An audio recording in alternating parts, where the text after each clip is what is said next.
When you have a plethora of big-name RPGs like this, spread across the turn-based and strategy genres, then any RPG fan is going to want to pick the Sega Saturn over the Nintendo 64 every single damn time.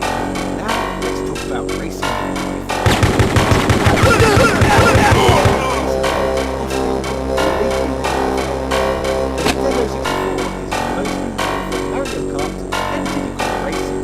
Whilst the Sega Saturn on the other hand is for Sega Rally and Daytona USA.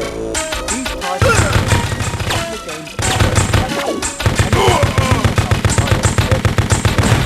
I guess the easy draw was that the Nintendo's the kart genre, whereas the Saturn on the other hand with realistic looking rally games. Another area where the Sega Saturn finally rates Nintendo is within the genre of 2D side roll.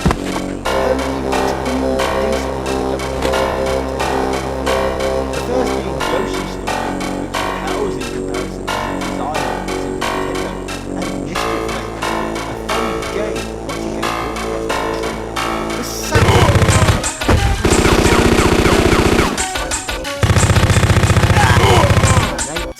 Mega Man X3, Mega Man X4, Symphony of the Night, Metal Slug, and Sonic Jam, which includes all of the classic Sonic games on the Mega Drive. On top of all of this greatness, we have some great 2.5D games too. Most famously of all, Nights into Dream.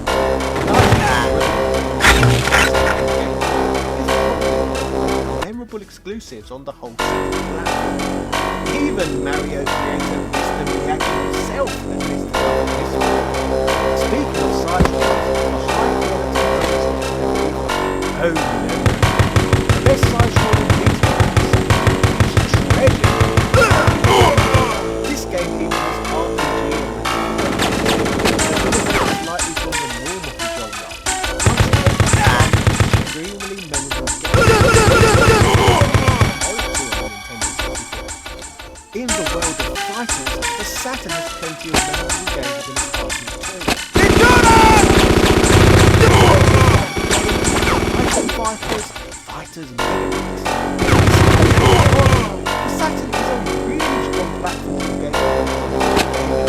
The most memorable fighter on the other hand was Killer Instinct Gold, which certainly is as good as the Street Fighter series, but doesn't match up very well. Nintendo 64 though does have if you can really even call it that, Super Smash Bros. Although nothing in comparison to later games in the series, Super Smash Bros. What was to come and offered a unique fighting game experience which differs massively in terms of mechanics than any game in the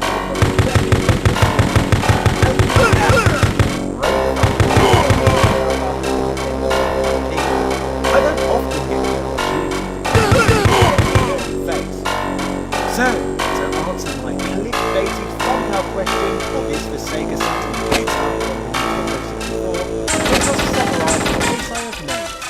Best 3D platformers, best kart racers, best first-person shooter, Zelda games, best multiplayer, shorter loading times are all fantastic reasons to love the Nintendo 64. However, today, I have chosen the Saturn as my favourite. Due to the better 2D platformers, the best RPGs of all styles, best fighters, best third-person shooters, best rally racers, best shoot-em-ups, light gun games, CDs, and overall with 597 games over the 64's 388 games. Which are mainly sports titles. As you can see from this simple chart, the systems are both extremely powerful for different reasons. However, they have medical studies and preferences.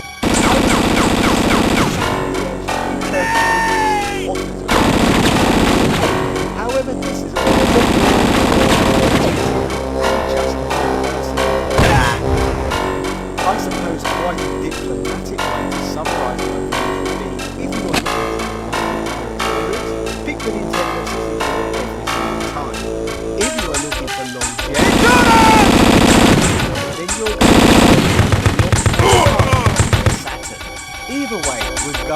my opinions. If you want to Saturn, I suggest you do that now.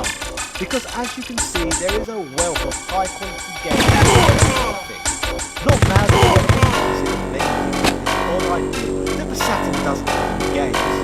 As someone who I would never think of I'm a part of the mission on the let me know what you think of my analysis. Did I leave any out of the way enough to system better today? Which of these two systems do you think you need to spend more time on?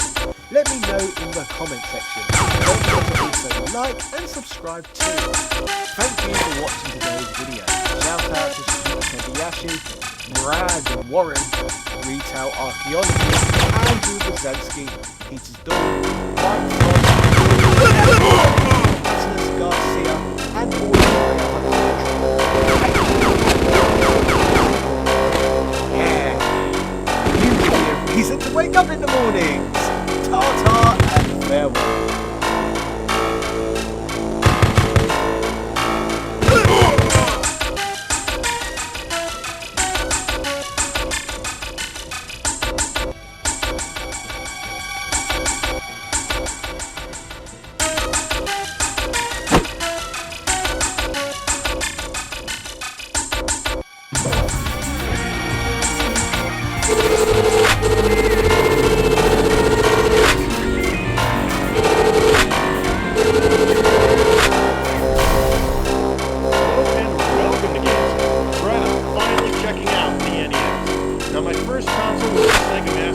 So I don't have quite the same nostalgia for the NES as a lot of people do, but I do actually have some nostalgia for the system, which I'll explain as I go. I've been kind of hesitant to do this episode because so many people have talked and praised by the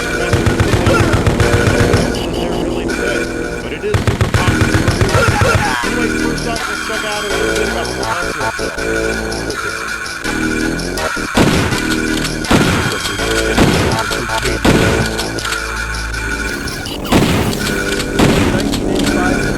revitalized the stagnant video game market in North America by releasing already 2 years old at the time.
own abilities.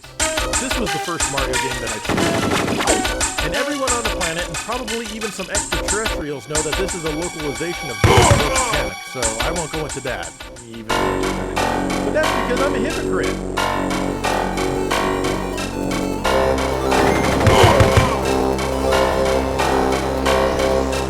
Finally, in 1990, Super Mario Bros. 3 was released, and boy, oh boy, people went nuts. And for good reason. This game is incredible. Lots of new powers for Mario to get. I didn't play this one until it was released on the Super Nintendo, and that might be why I still prefer Super Mario World over this one. Still, it has the same kind of structure, and that can't be bad. It introduced the world map to the series, and I really like that. So I still like Mario World map better. This is a lot of people's favorite Mario game. This is quite a bit of fun, for sure.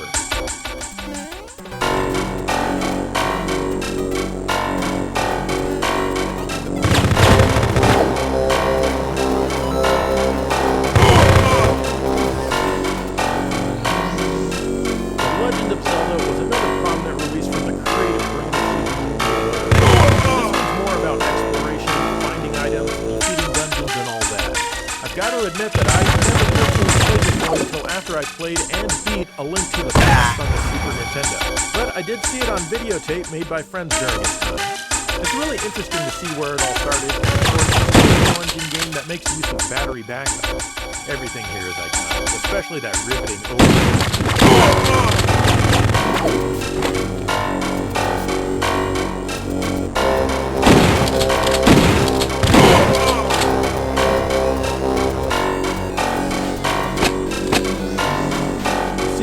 Zelda 2, The Adventure of Link, changed things up. I really like the music in this one too.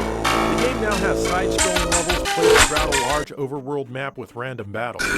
It's an interesting change, and one that honestly takes time to get used to initially, but once you do, it's actually really fun. You get experience points which allow you to finish levels which seem to be the game, but hey, I like it. Some enemies will steal experience. I don't like starting over from the beginning when I die, but hey, at least you get to keep the level.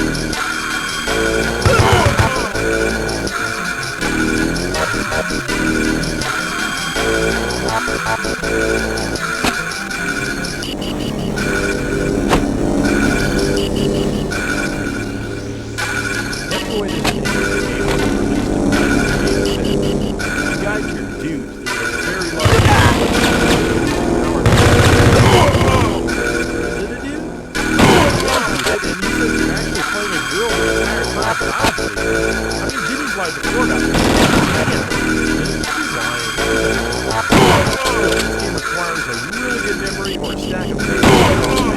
Or maybe an issue of Nintendo Power. But don't toss away that paper, because you're going to need it to write down your password. Good graphics and excellent music round things out, and it's one of a lot of games that I wish I could play on today.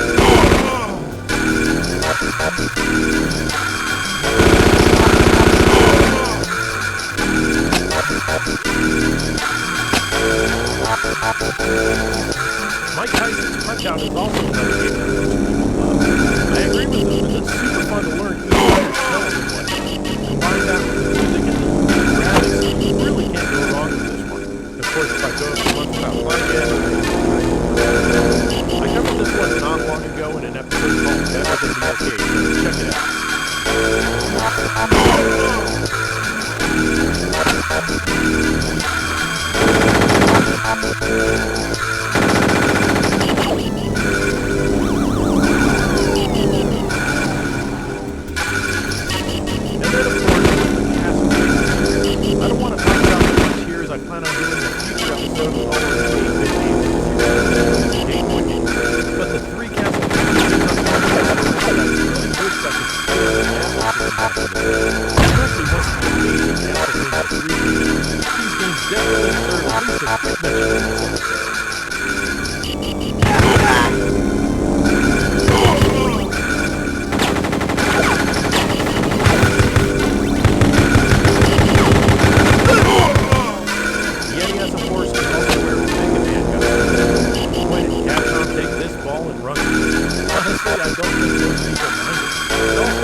No, I mean Mega Man 4.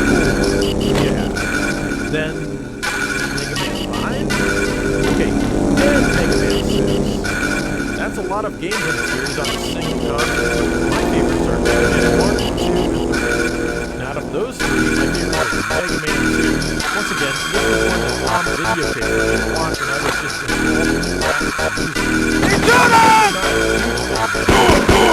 Two is a game that I sit down and play a lot just because it's really fun.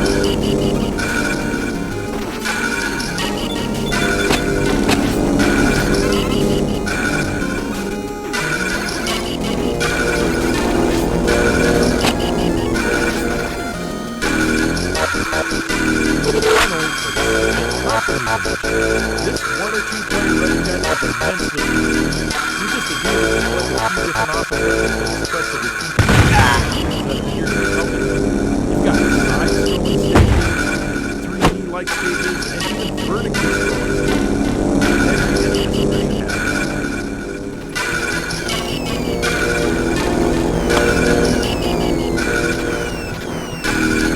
has this.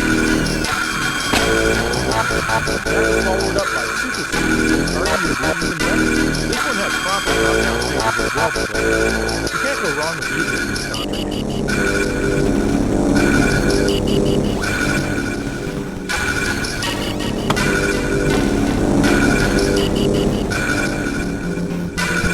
You can't go wrong with Contra Force, however. It's originally going to be an unrelated game called Arkham, but hey, why not sell a people copy by calling it Contra instead? This game is pretty slow and nowhere near as good as the first two. Honestly though, it's not as bad as many people make it out to be. It's not cheap either since it's relatively uncommon. Still, there are many worse games on the system that don't bring even close to praise.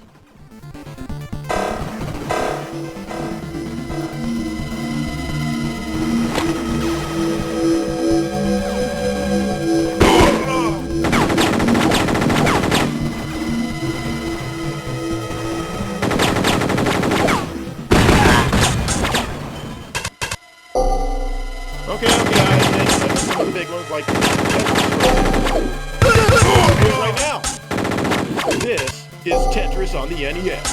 This is the version used at championships. Otherwise, well, it's Tetris. Boom! Tetris for GameStack. Thanks, Chris.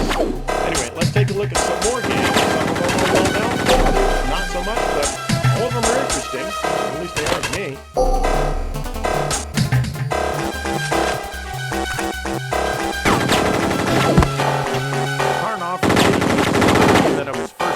To by watching videotapes that friends from school made me. This is a port of an arcade game, and you play as a fat Russian dude who naturally breathes fire. You're on a mission to collect all of the letter K's that you can, because that's what Karnov loves. My name is Karnov, and I like the letter K. I don't know why I said that. That wasn't even a Russian accent. Oh well. Lots of weirdos are out to stop you on your quest. This is one of those games where you need to be really fast on the button, and rapid fire would help, but I just press the V button really fast. Collect items that affect your status and firepower as well as give you abilities. Like a ladder to climb up if you want. Or a bomb to lay down which will explode when enemies touch it. The collision detection isn't good at all. The game is really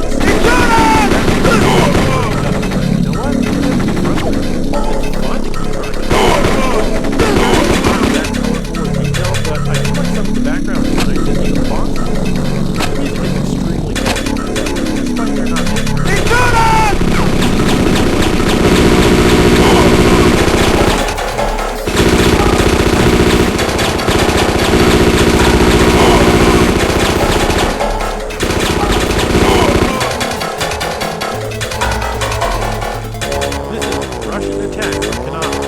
Get it? Because it sounds like the Russians are attacking and you've got to kill them.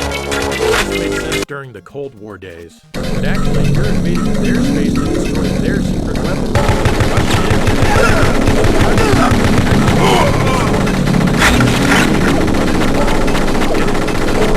Gun? Yeah. So your main weapon is your knife. You've got to take out enemies.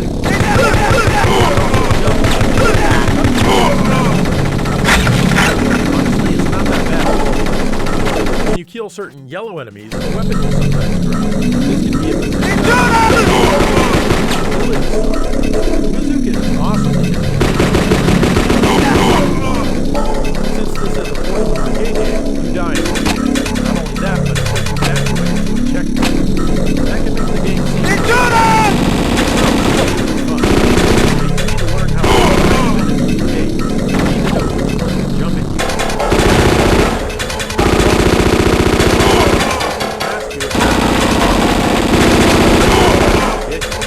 The stages themselves here with the start pass keep shooting you while the enemies on the ground keep running in. The presentation isn't anything special, but it's certainly not a bad looking or sounding.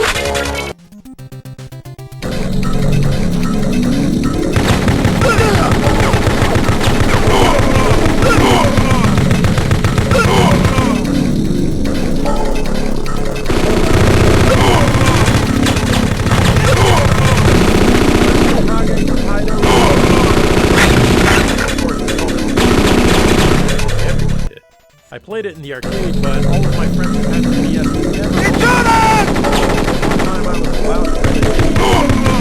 This is one of the games. In the beginning, you're just chilling in the trees doing who knows what while your babe is hanging around on the ground. Then she gets kidnapped. You've got it ready.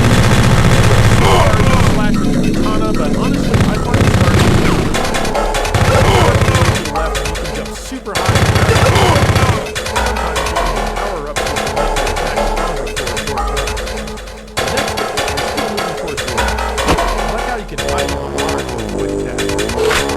To kill a certain number of blue ninjas in the stage. Pretty easy. Then you're jumping up and up to the top of the wall. This part is cool. You're inside the castle, killing tons of bad guys and going up the stairs to many different levels. Eventually, you find your babe unguarded and you rescue. Hey, Jordan! She's kidnapped and cured! What the hell, guys?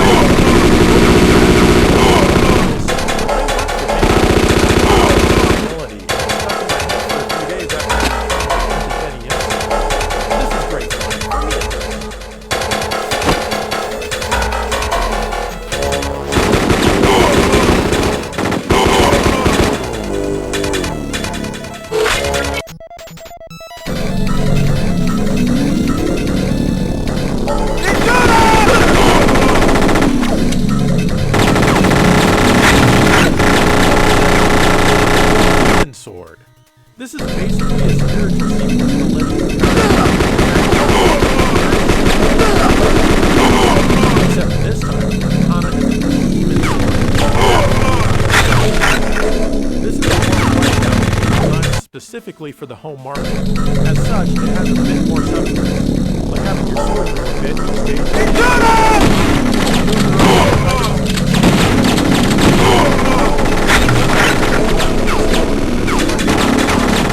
Then you can use them as you play with the press of the select button.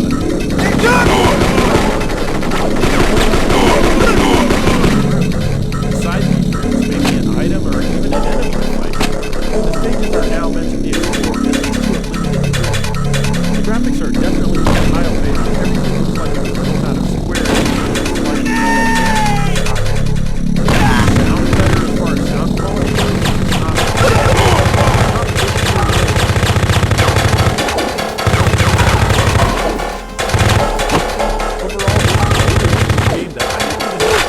Until recently. Well, I knew about the title, but I didn't know it was a spiritual sequel to the Legend of Zelda. I still feel Kage was more fun.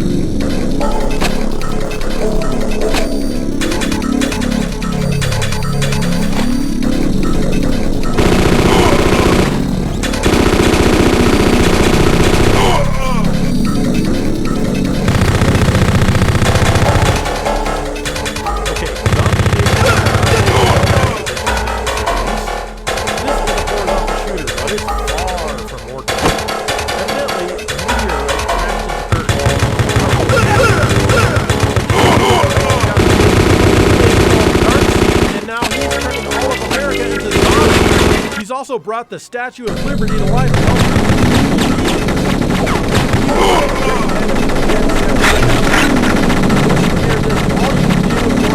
to the United States and rid the country of this evil menace. I mean, what else is a rotting, dismembered...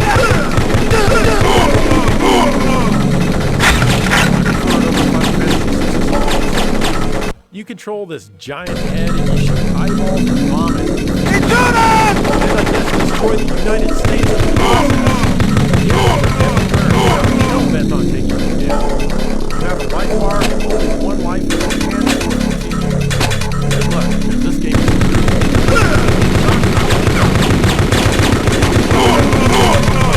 helpless people falling out of the background. They can be found by shooting buildings and even sitting inside solid rock. Imagine a shooter that had an ice level and you're slipping and sliding all over the place. That's what this entire game is, though some stages let go of a direction. This makes it hard to aim your shot and harder to dodge enemy attacks.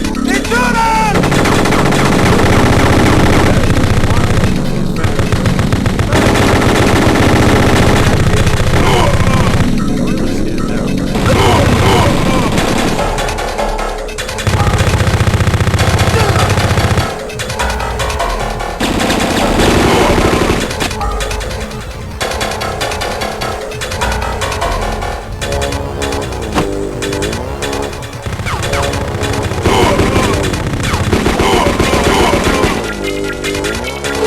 The Nintendo Entertainment System sure has a lot of different kinds of games. I